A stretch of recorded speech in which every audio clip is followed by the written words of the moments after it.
సామెతలో మొదటి అధ్యాయము చివరి 3 వచనాలు చూసినట్లయితే, నా ఉపదేశములు అంగీకరించువాడు సురక్షితంగా నివసించును, వాడు కీడు వచ్చినను భయము లేక నెమ్మదిగా ఉండడు. నా ఉపదేశములు అనగా జ్ఞానము యొక్క ఉపదేశములు అనుసరించువాడు.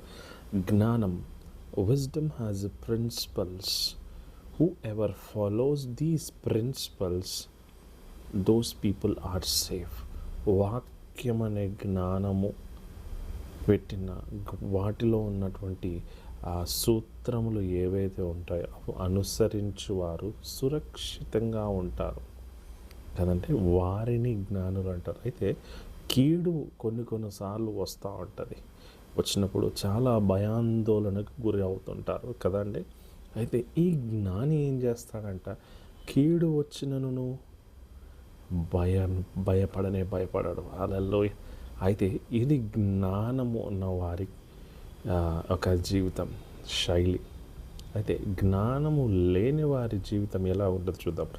జ్ఞానము లేని వారు దేవుని విసర్జించి నాశనమగుదురు. జ్ఞానము లేనివారు అంటే బైబిల్ చదువుతూ ఉంటారు, కానీ బైబిల్ నామకే వాస్తే లేకుంటే రిచువల్గా చదువుతూ ఉంటారు కదా.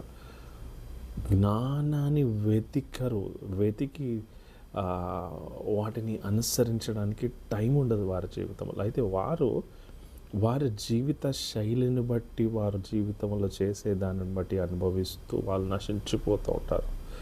బుద్ధిహీనులు క్షేమము కలిగినదని మైమరచి నిర్మూలమవుతారు. ఇక బుద్ధిహీనులు ఉంటారు, వాళ్ళ జీవితం అయితే వాళ్ళ జీవితానికే వదిలేసేయాల. 31వ వచనం చూసినట్లే, కాబట్టి వారు తమ ప్రవర్తనకు తగిన ఫలమును అనుభవించెదరు, తమకు వెక్కసమగు వరకు తమ ఆలోచనలను అనుసరించెదరు. వెక్కసమగు వరకు చాలామంది అంటారు కదా, వాడు ఎక్కువగా తింటున్నాడు, ఎక్కసమైనట్లు.